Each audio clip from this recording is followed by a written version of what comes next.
Pemirsa Ayo Hidup Sehat Plus, saat pandangan Anda terasa memudar dan berubah menjadi gelap seketika disertai rasa mual, sulit bergerak sampai muntah, sudah pasti Anda mengalami vertigo.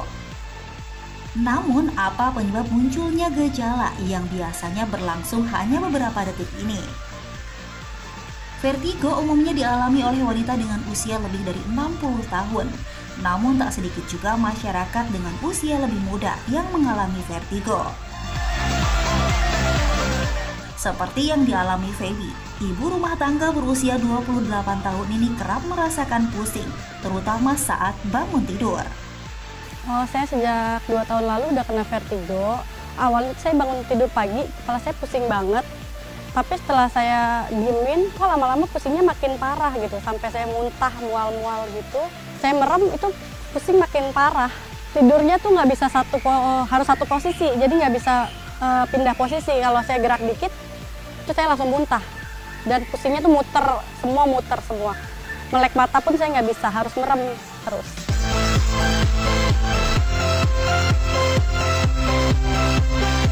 Saya sempat pingsan karena pusing banget, tiba-tiba pusing banget. Udah saya nggak sadar lagi, setelah itu udah langsung pusing mual ya. Saya udah ke dokter, udah minum obat, tapi tetap aja kambuh lagi gitu. Saya juga bingung. Angka penderita gejala vertigo di beberapa negara cukup berbeda. Angka penderita gejala ini di tanah air cukup tinggi, yakni sekitar 50%. Dan umumnya dialami oleh wanita usia 40, 50 hingga 75 tahun. Di Amerika Serikat, vertigo perifer cenderung lebih banyak menyerang wanita.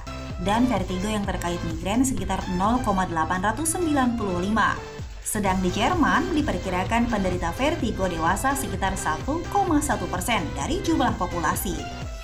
Nah pemirsa, masih banyak nih di antara kita yang kerap keliru membedakan antara vertigo dan juga migrain. Lalu sebetulnya apa ya yang disebut dengan vertigo? Vertigo adalah suatu keadaan di mana seorang pasien merasakan adanya gangguan ketidakseimbangan dalam tubuhnya. Vertigo ini bisa juga terjadi pada setiap orang. Nah, yang jadi permasalahan adalah kita harus menyamakan persepsi bahwa vertigo itu adalah kondisi yang disebut pusing. Pusing di sini adalah bisa berputar, bisa bergoyang.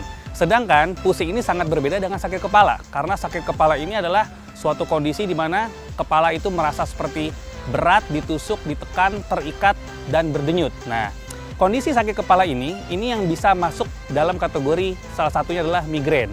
Jadi, kita harus bedakan antara pusing atau vertigo, sakit kepala, atau migrain. Vertigo ini bisa dibagi menjadi dua sebenarnya. Dari sebabnya misalnya adalah vertigo perifer. Vertigo perifer ini adalah vertigo yang tidak berbahaya. Contoh vertigo perifer adalah vertigo yang rasanya pusing berputar, bisa dipengaruhi oleh perubahan posisi kepala, bisa menyebabkan mual, muntah, keringat dingin, dan bisa ada gangguan pendengaran, misalnya berdenging seperti pekak ya, seperti tersumbat. Kemudian ada juga yang namanya vertigo sentral.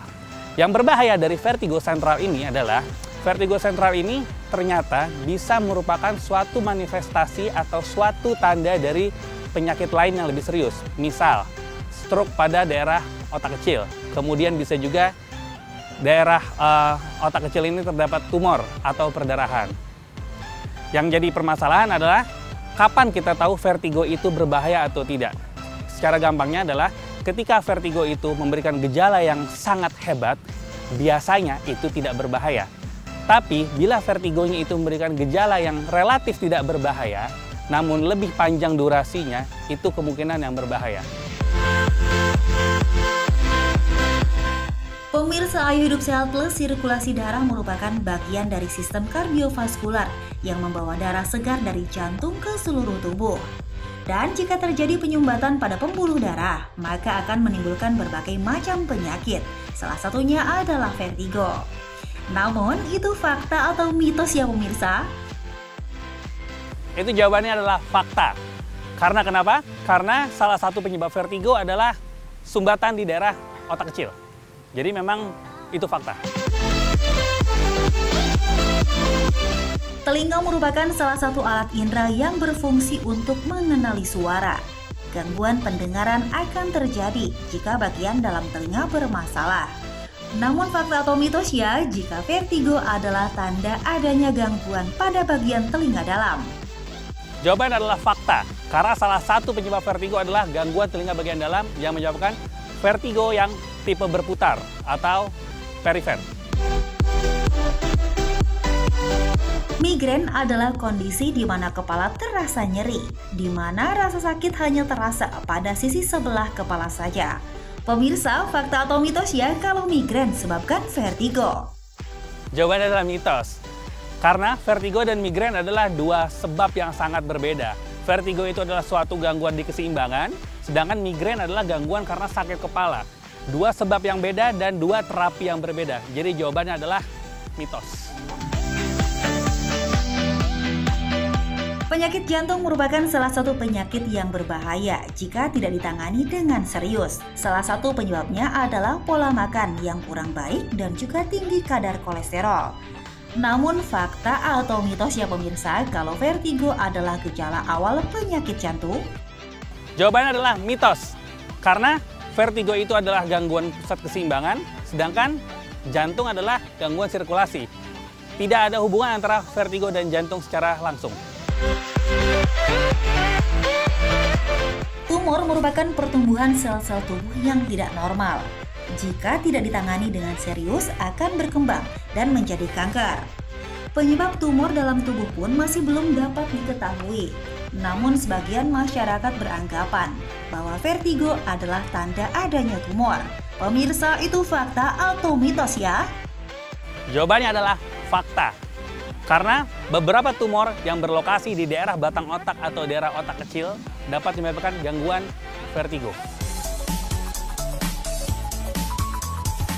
Terbebas dari berbagai penyakit merupakan keinginan setiap orang, terlebih lagi dapat sembuh dari penyakit yang diderita. Nah, fakta atau mitos ya kalau vertigo bisa disembuhkan? Fakta, vertigo bisa disembuhkan, asal kita tahu jenis vertigonya seperti apa, dan kita tahu pengobatan dengan tepat, dan kita bisa menghindari faktor resikonya, dan juga kita bisa melakukan latihan atau exercise untuk menghindari vertigo di kemudian hari.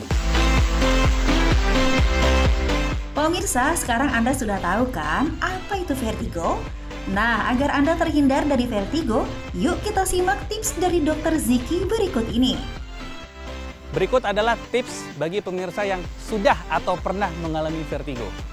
Yang pertama, sebaiknya hindari pergerakan posisi kepala yang mendadak.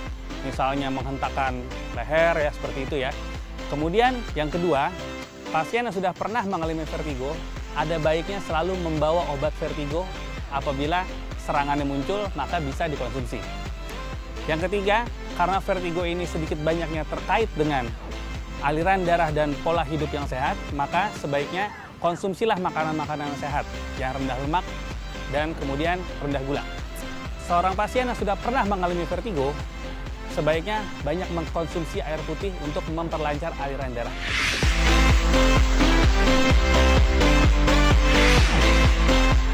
Dan berikut adalah tips bagi Anda yang belum mengalami vertigo dan jangan sampai pernah mengalami vertigo.